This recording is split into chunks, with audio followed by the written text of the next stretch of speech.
Let's talk about Twitch. Not the clips, not the pogs, not even the drama. Let's talk about the part of Twitch that actually decides who stays, who gets banned, and who somehow walks away clean no matter what they say or do. The rules. If you've been around Twitch long enough, you know exactly what I'm talking about. One person gets banned for saying something mildly spicy, while someone else casually drops a PTSD joke or cosign harassment, and it's just another Tuesday. So what's really going on here? Are the rules even real, or are they just suggestions? This video isn't about dragging anyone through the mud, it's about Twitch's terms of service. Yeah, the thing most people never read but somehow dictates who gets demonetized, who gets banned, and who gets a Twitch staff birthday party. We're going to walk through the biggest examples of Twitch's inconsistent and sometimes just straight up weird enforcement. If it feels like some streamers are untouchable, it's because they kinda are. Let's break it down. What Twitch claims it stands for. On paper, Twitch's TOS reads like it was written by a human rights committee. They're against harassment, threats, hate speech, doxing, abuse, you name it. They'll even ban you for stuff you do off platforms if it's bad enough. Tweets, Reddit, posts, IRL behavior, fair game. But the kicker is in the wording. What exactly counts as objectionable or abusive? That part's left intentionally vague. Twitch basically reserves the right to ban you for anything they decide looks bad in the moment. It's like playing a game where the rule changes every time the ref blinks. This wouldn't be such a big deal if those rules applied evenly, but they don't. Some people get nuked for minor slip-up, others they rack up offenses like they're grinding XP and somehow keep their channels, their partnership, and even Twitch staff in their DMs. Let's be real, the favoritism is obvious. Whether it's clout, connections, or just being useful to Twitch's brand, some creators get a long leash, others get a guillotine. And nothing illustrates that better than the biggest, most confusing ban Twitch has ever done. The one they've never explained. Dr. Disrespect, the ban with no answers. June 2020, out of nowhere, Dr. Disrespect gets banned. One of the biggest streamers on the platform, gone. No warning, no comment, no explanation. The internet went full detective mode. Was it DMCA stuff? A sponsorship conflict? Did he commit a crime? Twitch didn't say a word. Not then, not after, just silence. And the doc, he claimed he didn't even know why he got banned. Then in 2024, a former Twitch employee tweeted that the ban involved messages to a minor. Allegedly, Doc was planning to meet her at TwitchCon. No charges were ever filed, no formal statement was made. Dr. Disrespect denied all of it, a lawsuit followed, Twitch settled, still no answers. The damage? Permanent. Twitch never reinstated him, and the fact that it took 4 years for even an anonymous claims to come out, that's wild. You can't just vanish your top creator and give the community a shrug. This wasn't just a PR misstep, it was a warning. Twitch can end your career with zero transparency, and if they can do it to someone as massive as Dr. Disrespect, they can do it to anyone. Or not do it if you're one of their favorites. Repeated offender, repeat invitations. Frogan is a streamer whose name keeps popping up, and not in a good way. One of the most viral moments came when she said she hoped US soldiers would return from war with PTSD. And no, that wasn't a slip. She repeated it and then called it based. US military, I hope you get PTSD. I hope you get PTSD. And I hope you get no health insurance when you get back into America. Naturally, backlash followed. She tweeted a half-hearted apology saying she worded it badly. Twitch banned her for 30 days, but if you thought that was her first or only problem, you'd be wrong. She was also involved in the Habibi tier list incident at TwitchCon 2024. The whole thing was slammed for being anti-Semitic and tasteless. Still, no permanent action, still monetized, still welcome to events. Oh, and when the Ethan Klein CPS incident happened, she didn't call authorities of course, but she sure helped dogpile him online. It's like Frogan gets cheat code to the terms of service. Other creators has been banned for way less, sometimes for jokes, or even just bad takes. But her, multiple offenses, still standing, still paid. And if you dig deep enough, you'll find Twitch staff following her, interacting, attending events together. It's not just protection, it's favoritism in action. Denims. When harassment comes from the chat. Denims didn't directly call Child Protective Services on Ethan Klein, but when her chat joked about it again and again, she didn't stop them. She read their messages, she laughed, she speculated, and by the end of the stream, it felt like a digital pitchfork mob. The reason? A rumor that Ethan's kid got sick from dog poop. It was nonsense, but CPS showed up. Ethan got furious, and his fans traced the trail right back to Denim's stream. In any other case, Twitch might see this as encouraging targeted harassment. That's what their TOS called it when a creator riles up a community to go after someone, even off-platform. But here, nothing. No suspensions, no warning, just business as usual. Denims even launched a GoFundMe for legal fees after threatening to sue Ethan for defamation. It turned into a PR mess, but Twitch didn't intervene, not even to remind creators of their rules. So again, we're left asking, why do some streamers get punished for being adjacent to drama, while others can host the fire and walk away clean? The answer, as always, depends on who you are. JiDion. One mistake, lifetime sentence. JiDion made a bad call. He told his viewers to raid Pokemon's stream. They spammed her chat. It was annoying, maybe even borderline harassment. I think I merely buy the best gun in the game. Who is JiDion? Okay. Twitch banned him for 14 days. Reasonable, but then they extended it to a permanent ban, and that's where it gets weird. Because JiDion apologized immediately, publicly. Pokey, I apologize. I really apologize. He reached out to Pokimane. She forgave him. They even made content together.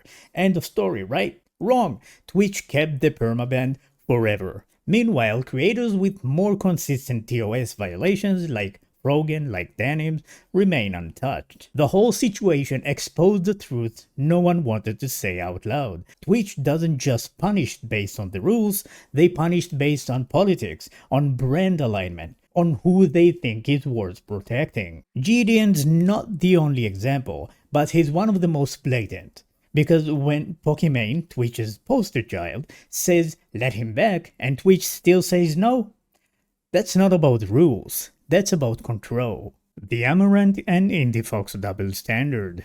Now let's get into the hot tub. No, literally. Because if you want to talk about Twitch enforcing the rules with a dartboard and a blindfold, look no further than how they treat sexual content on the platform. Amouranth has been banned more times than most people change their Twitch password. Accidental nudity, wardrobe malfunctions, ASMR leaking microphones, she's done the round. And each time, a brief suspension, a quick reinstatement, and right back to front page recommendations. Compare that to Indiefoxx, another streamer who also did the ASMR thing. She got banned 6 times in rapid succession before Twitch finally pulled the plug with a permanent ban in 2021. Her content? Arguably less risque than Amouranth. So what gives? Are the rules about sexual content unclear, or are they just enforced depending on your ad revenue? The answer feels obvious. Amouranth was a money machine. Indiefoxx wasn't. So the punishment was different. And if you're thinking, well, maybe they had different strike histories, let me stop you right there. Twitch doesn't share that information publicly. So once again, it all comes down to trust us. We've got a system. Just ignore the fact that it makes 0 sense. This is the platform equivalent of saying rules for thee but not for me, or in Twitch's case, not for the ones that bring the cash. The class action lawsuit. Let's move away from individuals and into something way bigger. Twitch is actually being sued for their terms of service. Yep, a guy named Daniel Bleach filed a class action lawsuit against Twitch in 2025, accusing the company of violating California Civil Code by silencing criticism. The clause in question is the one that says you can't disparage or discredit Twitch on or off the platform. You heard that right. You can be punished just for saying something negative about Twitch. Even if it's true, even if it's constructive, even if it's legal. According to the lawsuit, creators have literally had to use code word like unionized instead of unionized to avoid algorithmic punishment. Twitch supposedly used vague TOS violations like harmful or objectionable content as a blanket to ban or demonetize critics. This goes beyond bias. This is about whether a tech platform should be allowed to punish people for telling the truth about its own behavior. And if Twitch loses its case, it could blow the doors wide open. Imagine every creator Twitch has banned under this rule coming back with lawsuits of their own. Suddenly Twitch's biggest enemy isn't JiDion or Ethan Klein, it's precedent, a pattern of silence. By now, you probably spotted the theme. Twitch loves to say they're protecting the community, but they're a lot less vocal when it comes to protecting creators from Twitch itself. They've got a TOS that reads like a manifesto, but enforcement that feels like a mood ring. Streamers who got punished for talking about platform flaws, streamers who get banned with no reason, no appeal, no clarity, and others, more popular, more marketable, will somehow always get a pass. Look at hate raids for months in 2021. Marginalized streamers begged Twitch for help. What did Twitch do? Eventually sued a couple of users after the raid had already forced dozens offline. It felt more like PR than protection. Or the vague off-platform behavior rule. It sounds good, like they're taking real threats seriously, but when you're banning someone for a tweet and not banning someone for open harassment, it stops feeling protective and starts feeling selective. All of this has built a culture where creators live in fear of stepping on invisible lines, where Twitch can do no wrong publicly because any real criticism gets sanitized or silenced. And that's not just bad policy, that's gaslighting an entire platform. Tectone versus Twitch royalty. Let's talk about the Tectone situation. If you missed this particular slice of Twitch chaos, buckle up. It involves Frogan, Hasan, JustaMinx, and Twitch's uncanny ability to look the other way when their favorites are involved. In early 2025, things blew up after Tectone was accused by Frogan of being a creep, claiming he had made her feel uncomfortable during past interactions. JustaMinx joined the pile-on, alleging that Tectone made sexist remarks and was manipulative in group dynamics. Frogan's chat, already hostile, echoed these claims repeatedly, and Frogan didn't exactly calm the fire. She reassured the chat and let the accusation fly. Tectone didn't take it lying down. He fired back hard, calling Frogan a narcissistic liar and fat, which led to a 2-week ban. Later, after being accused by JustaMinx and Denims of being a rapist, he snapped and called them whores. It got ugly fast and it all unfolded live. So what did Twitch do? Tectone got a week-long ban for harassment, Frogan, Denim, and Minx, nothing. Despite slinging accusations, hurling insults, and fueling the drama. They walked away without even a warning. And there's Hasan. He mocked Tectone during his stream, laughed about the accusations, and waved it off like a joke. Once again, Twitch did absolutely nothing. So yeah, if you're Twitch's favorite, you get a digital force field. But if you're not, even defending yourself is enough to get you hit with a ban.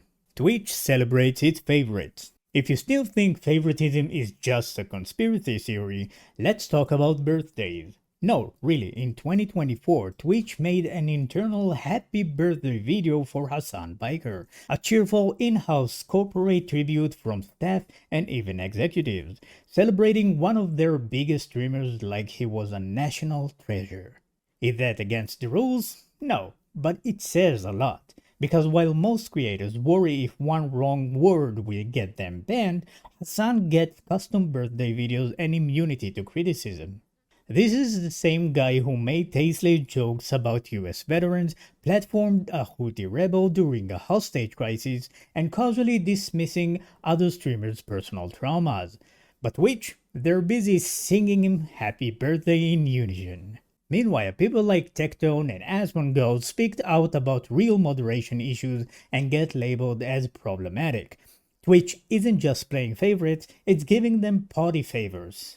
So no, it's not just corporate strategy. It's curated loyalty masquerading as community policy. If you're in the circle, you're untouchable. If not, even your birthday goes unnoticed. Asmongold, the breaking point.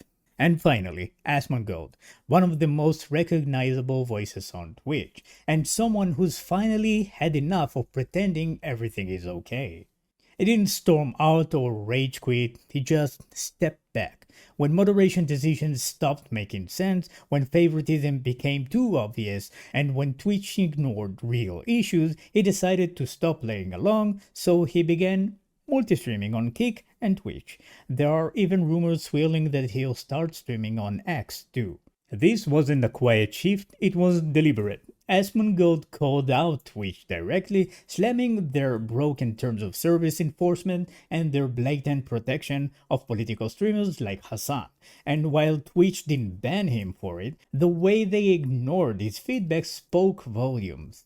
This is a guy who helped define the MMO genre on Twitch, and now he's removed his exclusivity because the platform no longer protects its core creators. They protect favorites, and even if you bring in millions of views, that doesn't make you one of them. Tectone's in the same boat, not because he hates Twitch, but because it become too fragile, and he jokes about getting banned every other Wednesday, and others are starting to feel the pressure too. So yeah, the kingdom is burning, but the castle still throwing birthday parties, and that's where we are. What this really means. So where does that leave us? Twitch has created a platform where favoritism isn't just suspected, it's documented. Where some creators can do and say almost everything and be fine, and others they punish before they even know what they did wrong. The terms of service are supposed to keep everyone safe, but when they're this vague, this inconsistently enforced, and this politically loaded, they don't protect anyone. Not really. They just give Twitch cover to do whatever they want. And if you're one of the chosen, congrats, you've basically got diplomatic immunity. You can harass, manipulate, even platform terrorists, so long as your numbers are high and your name trends well. But if you're just starting out or you're not part of the in crowd, then the rules absolutely apply, and you better read every line twice. Just don't expect anyone to explain what you did wrong if the hammers come down. This isn't about demanding perfection, it's about demanding clarity, consistency, basic fairness. Because when a platform like this starts acting this biased, the real TOS isn't one of the website, it's the one they're making up as they go. Thanks for watching, and if this video mysteriously disappears, well, you know why.